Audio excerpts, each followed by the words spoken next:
Sveiki, šiandieną mes esame nuostabiame miške. Lietuvoje daug miškų kraštas, tačiau šis miškas yra ypatingas ir apie tai mes galėsime kalbėti šiandieną. Mes esame Vidzgirių miške ir mano pašnekovas šiandieną yra ne gamtosaugininkas, bet aš neseniai susidūriau su terminu gamtotvarkininkas. Taip. Egidijus. Sveiki, Egidijau. Sveiki. Malonu, kad įsileidote savo valdas. Vidzgirių miškas. Vidzgirio miškas. Aš girdėjau, kad kažkada buvo bandyta šį pavadinimą sunorminti. Jisai turėjo būti Vidzgirio miškas. Be Z. Nes net alytiškiai, kurie iš principo nėra visiškai dzūkai, nes miestiečiai alytiškiai sako, mes nesame visiškai dzūkuojantis. Jie sakė, net ir jiems neprigijo šitas pavadinimas. Tai ir toliau liko Vidzgirio. Matyt sunku numušti. Taip, pakeisti. Vidzgirio nepavyko, Vidzgirio liko. Nors užsieniečiai turbūt liežuvį nusilaužti reikėtų. Mes irgi galim kartais nusilaužti liežuvius, importinius visokius pavadinimus. Taip, Egidijau, mūsų pagrindinė pokalbio tema šiandien yra ypatingas sertifikatas. Angliškai jo pavadinimas, turbūt jo steigėjų pavadinimas skamba Forest Stewardship Council sertifikatas ir suteikiamas jisai už biologinės įvairovės puoselėjimą ir būtent tuo pasižymė šis miškas. Ekosisteminių paslaugų sertifikatas. Tai tos ekosisteminės paslaugos, tai čia apima tą ne visai naudą tą, kurią galima ten ir parduoti, priduoti. Čia tokia kaip apima vandens apsaugą, biologinę įvairovę, gryną orą, švarų vandenį. Taip, bet tos naudos, be kurių žmonėms būtų sudėtinga. Bet juk ne kiekvienas miškas gali gauti šį sertifikatą. Kuo jis ypatingas? Jūs papasakokite apie tai. Jisai pirmiausia tai yra brandus, jame nevykdyta ūkinė veikla. Šiame miške? Mažai vykdyta, galima sakyti. Vis tiek prie miesto. Aišku, čia yra labai reljefas raižytas, čia gal dar tas sulaikė nuo ūkininkavimo senesniais laikais. Čia tas draustinis įsteigtas kažkur apie 60 metais, dar tarybiniais metais. Ir veikla buvo ribota. Dėl to jis išliko. O ir išsaugojant tokio. Čia unikalus atvejis, mes turbūt negalėtume sakyti, kad yra miškas mieste. Nes čia beveik 500 hektarų to miško, tai yra didelis plotas, šalia miesto. Ne, jis mieste. Miesto teritorijoje. Miesto teritorijoje, taip. Nes buvo besiginčinančių. Vieni sako, kad miškas prie Alytaus, kiti sako, kad miškas Alytuje. Tiksliausia formuluotė būtų, kad miškas... Miesto pakrašty, taip. Ribojasi jau su rajonu, bet... Unikalus pakankamai atvejis, kad tu būdamas čia gali jaustis, kad miestas labai toli. Taip. Grįžkim prie šio sertifikato. Kokia yra procedūra, kad jisai būtų suteiktas? Nepadarysi taip pirštų spraktelėjimų, kad jis iškart, aš noriu jo, turiu. Taip, kaip ir visais, kai ko nors nori, reikia paprašyti. Ne visuomet užtenka, mielas bičiuliai, ne visuomet. Reikia įdėti pastangų. Taip, ir pateikti argumentus. Taip, va. Tai mes surinkom informaciją, duomenis, kiek galėjau rasti senesnių metų, miško tvarkinę medžiagą. Labai padėjo, kad čia buvo padaryta 12 metais gamtotvarkinis projektas šitam plotui. Tai jau buvo atlikti kažkokie tyrimai, ta informacija surinkta, teikiam paraišką, aprašyta, visa šita teritorija aprašyta. Pateikta, ką mes norim čia padaryti, vykdydami tas ekosisteminės paslaugas, kokie mūsų tikslai, uždaviniai, priemonės nusimatėm ir pateikėm šitą organizaciją FSC. O tada jau jie siunčia atstovą ir, aišku, tikrina visą tą mūsų dokumentaciją, paskui ir natūrai tikrina. Pasivaikšto, paragauja pagalį kokį. Panašiai. Su padidinamuoju stiklu. Uosto orą. Nėra fabrikų dūmų, gerai. Gerai, jūs gavote tą sertifikatą. Kokia to nauda? Vardan ko kovota? Kaip paprastam žmogui suprast? Tai yra svarbus dokumentas, įvertinimas turbūt, bet paprastam žmogui ką duoda tas medalis? Tai dabar visi labai garsiai šneka apie tą anglies užrakinimą, kad neišleisti jo į atmosferą. Taip. Tai vat vienas iš tokių būdų yra šitas. Paskui bio įvairovės gausinimas, apsauga. Ir ne tik saugoti, bet dar ir gerinti sąlygas reikia, nes jeigu mes tik tai saugosim ir nieko nedarysim, tai galim nusaugoti taip, kad rūšys ims ir išnyks, tos, kurios mes Kaip atrodo tas saugojimas? Padėkit suprasti. Vieni sako, kad reikia valyti mišką, kirsti medžius, kiti prieštarauja, nes sako, kaip čia. Vieni sako, mes valom, kiti mes čia, koks čia valymas, kai kertam ar panašiai. Visur yra ribos. Taip. Jeigu šiaip negyva mediena, jinai labai praturtina tą biologinę įvairovę, nes ant įvairių puvimo stadijų medienos veisiasi, dauginasi visiškai skirtingos rūšys. Taip, pavyzdžiui, viename nedidelėme Vilniaus miške, Antakalnyje, aš mačiau tokias krūvas žabų sumestas ir aš kalbėjau ten su miškotvarkininkais. Sakau, kad jūs čia kažką tvarkėt, palikot, sakė, ne, čia yra vabalų viešbučiai ir tai turi būti. Tas taip, vabalam taip, bet jeigu kalbam apie kerpes, visokius grybus, šitus augalus, tai jiems šakos jau nelabai tinka, reikalinga, kaip matom, guli ąžuolai išvirtę. Taip. Reikalinga sena, subrendus mediena. Čia biologinė įvairovė. Taip, aš atsimenu, kada aš pirmą kartą čia lankiausi, man įsiminė tai, kad čia yra labai daug skroblų. Skroblynas toksai. Skroblas toks medis. Jam nereikia šviesos, ne? Jam paunksmiai labai gerai, duokit vandens, neduokit man saulės vonių. Taip, bet kas yra įdomu, kad čia jau yra jo arealo plitimo riba. Jau toliau už Alytaus ten į šiaurę, kažin ar ką. Gal ir pasitaikytų vienetai, bet sudėtinga rasti šitą medį. Ir čia Lietuvoje didžiausias toks kaip plotas augavietė. Nemaži sklypukai, bet būtent skroblo. Aš atsimenu dar iš mokyklos laikų, man labai patiko biologija. Zoologija dar tuo metu buvo, aš kaip mokiausi. Ir mes mokėmės apie tokį šiuose kraštuose vabalą. Aš paskui užmiršau, o paskui vėlgi šiuose miškuose priminė. Yra toks vabalas, kodėl jis man įsiminė, nes jo pavadinimas yra labai prieštaringas. Niūriaspalvis auksavabalis. Ir mes net sakydavom, kad kaip jisai auksavabalis, tai gražus, bet jis niūriaspalvis yra. Ir jis čia yra retas ir čia kažkur gyvena. Unikalumas to vabalo, kiek aš suprantu, yra toks, kad jisai jo nedažnai pamatysi, nes didžioji dalį gyvena kažkur kokono būsenoje, ten pasislėpęs ąžuolų puvėsiuose, tik paskui pasirodo gyvenimo pabaigoje. Tai yra toks vabalas, niūriai blizga. Niūriai blizga už tai. Niūriaspalvis auksavabalis. Taip. Ir jo mes čia taip nerasim, jo slapsta, bet irgi jisai yra vienas iš išskirtinumų šio miško. Taip yra ir kaip tik pagal šitą sertifikatą mes bandysim pagerinti jam čia gyvenimo ir veisimosi sąlygas. Pūdysit ąžuolus?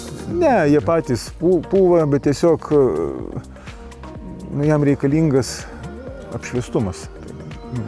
Ko gero pašalinsim kai kurios krūmus nuo tų vietų, kur jau jis fiksuotas, radaviečių veisimosi vietų, kad būtų saulės apšviestumas didesnis. Aišku, čia medžiai nebus kertami dideli, ten krūmai dažniausia. Taip. Grįžkim prie šio unikalaus sertifikato. Praėjusiais metais klaidžiau po Naująją Zelandiją ir žinau, kad ten iš vis šalis išprotėjusi gerąją tą žodžio prasme dėl gamtos ir jie ypatingai rūpinasi tai, ką turi, ir miškai savo, ir gyvąją gamtą. Ir jie irgi labai gausiai sertifikuoti būtent šio sertifikatu. Kanadoje, kuri irgi, žmonėms turbūt čia turėtų pasikeisti dar kokią kartą, kad į gamtą žiūrėtų kaip į vietą natūraliai, kurią reikėtų saugoti. Kanadoje žmonės labai daug dėmesio tam skiria, ten irgi sertifikuota. Europoje, aš kiek suprantu, nėra ypatingai daug šalių. Latvijoje šiek tiek, Rumunijoje. Nu, jie savo laiku, ko gero, viską iškirtę buvo. Bet nelabai liko ką saugoti, tokių, kad neiškirstų vietų sudėtinga rasti. Kas tokie? Vakarų Europoje. Vakarų Europoje, taip. Taip, vakarų Europoje mažokai yra. Tai man buvo nuostabu stebėti, kad mes labai žaliuojame šitame Europos žemėlapyje. Tai pasak Vakarų Europos, mes čia laukiniai buvom. Laukiniai ir likom. Laukiniai ir likom. Lankomumo čia kaip ir netrūksta, ypatingai Covidas privertė, suvarė žmonės į mišką. O, kaip tik ženklai lankymosi miške. Čia tokios Bleiro raganos beveik. Nesuprasi paslaptis.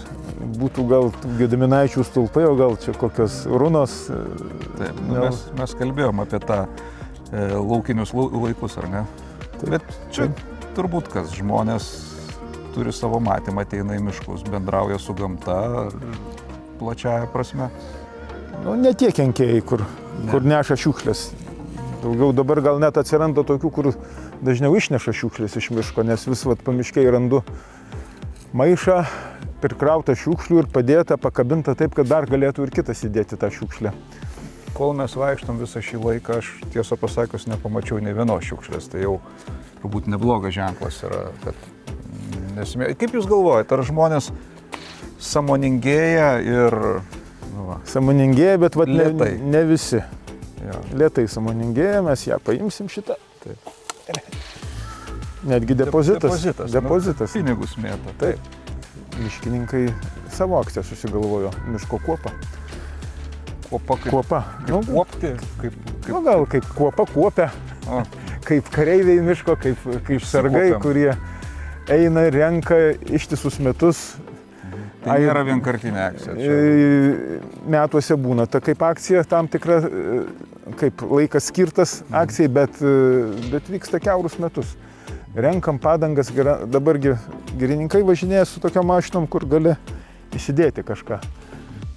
Džipai su tokiu mini sunkvežimiai. Tai padangą randa įsideda, butelių randa įsideda ir taip, kad... Jūs gamtotvarkininkas, bet yra ir gamtosaugininkai. Ar jie pagauna tokių niekadėjų, ar jos baudžia? Tos baudos turbūt nėra labai didelės, kad net baido žmonių. Pagauna ir baudžia, bet matyt ne visus pagauna. Tai gal tie, kurie jos jau pagauna, tai jiem ten noras praeina šiukšlinti. Tai viešint gal daugiau, gėdos lentą kokią padaryti. Nu, tai čia galėtų ir visuomenė įsijungti. Ja. Na, bet grįžkime, mes čia dabar išvedžiojom, iš principo grįžtam prie to, kad nauja karta ateina, keičiasi kartos ir kiekviena karta, mano manimu, sąmoningėja. Tas sovietinis šiukšlinimas tampa praeitimi, ta lagerių kalėjimo filosofija, kur aš čia kietas, aplink mane gali būti šiukšlynas ir cigaretė numesta, nėra kieta. Yra vis tiek dar likučiai tokie liekanos, bet čia aš nežinau, ar sovietinis, ar tiesiog tas mentaliteto trūkumas. Taip, sovietinio mentaliteto palikimas. Taip. Aš esu įsitikinęs, dėl to štai matom ir nuorūką numesta. Dabar jau nebegaliu nepaimti, jau kadangi užfiksuota. Dar viena va yra. Kažkas ir padėjo, gal kitą kartą ateis, gal.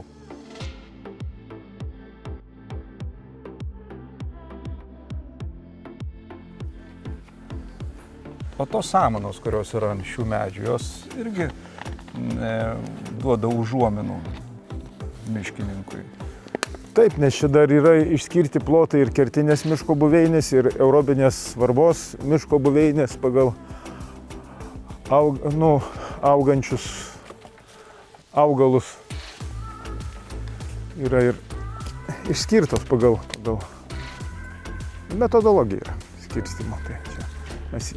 O čia mes žalią rodiklę matom ir dar vieną, žiūrėkit, koks gamtos grožis. Vat kažkas daro grožius, taip. Rodiklė tai rodo į Piliakalnio pusę. Mes ir einam ten, kur Piliakalnis, ar ne? Tai čia mes vaikystėje darydavome tos tokius paslaptis po stiklu. Šilutėj matęs dabar padaryta. Ne, nemačiau. Šalia namų stiklas uždėtas, o pačioj tai ten koks kambarys padarytas, dar kažkas ir daug ten visą gatvę. Ne, nu va, nemačiau, teks nuvažiuoti. Nu čia gražus kūriniai, žmonės leidžia laisvalaikį. Mes kišdavom po stiklu, teisingai. Taip, saugiau. Nu, Kišdavom didesnė stiklą į žemę, labai Taip. neekologiškai dabar pasakyta. Taip, nu, bet toks buvo grožio supratimas, tokia estetika. Na, bet stiklas ir gatvinė. neužteršia tam dirvožėmio, tik tai, kad O plastikas? plastikas užteršys. Bet tiek stiklas, tiek plastikas labai daug metų yra. Yra, bet stiklas vis tiek ten kaip mineralinė uoliena. O čia šitas tai susmulkėja, paskui papuola gyvūnam į organizmus. Nu taip. Sako, Dzūkija yra sausa, smėlis, bet daugybė vietų matau, kur paviršiniai vandenys labai arti. Čia šita vieta gana šaltiniuota. Tai tų pelkučių visai nemažai šitam miške ir ten taip pat, aišku, saugomi varliagyviai yra. Kaip tas kiauterėtas tritonas ir raudonpilvė kumutė. Kūkuoja balai. Galite išgirsti. Dabar čia gal, aišku, pasėdęs vanduo. Bet yra, kur vanduo laikosi ištisus metus, padės ir neišdžiūsta. Tad tokius kelmus palieka trunyti. Dabar faktiškai viską čia paliekam trunyti.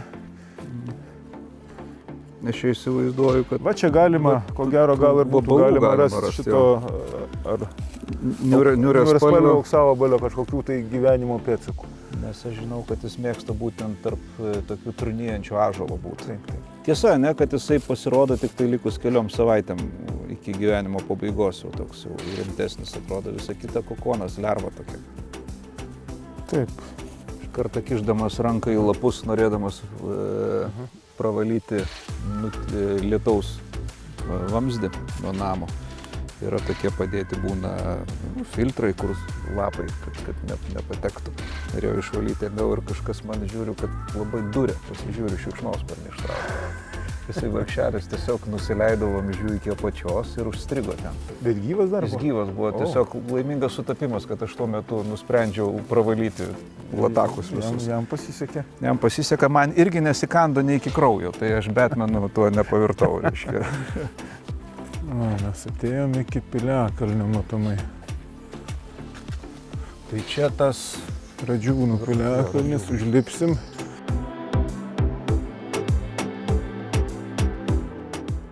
kažkas žinojo, kad mes eisim šituo keliu ir mums dekoracijas gražias gamino. Taip.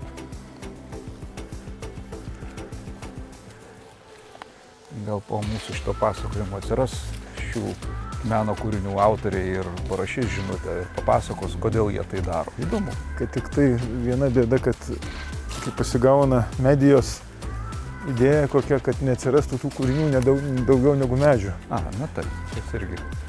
Visur reikalingas saikas, subtilumas.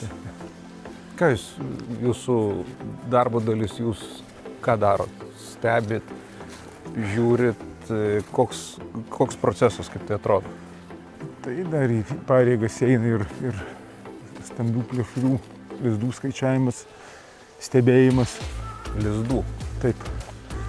Čia stambių paukščių tai nėra lizdų, bet puikios sąlygos šitiem, kurie drevėse peri, geniniam. Mhm. Tai va šlaituose jam čia tikrai ramybė. Vanagų čia nėra? Jūrinis erelis skraido iš kitos pusės, ten jo lizdas su dvajų girininkijos ten už Nemuno.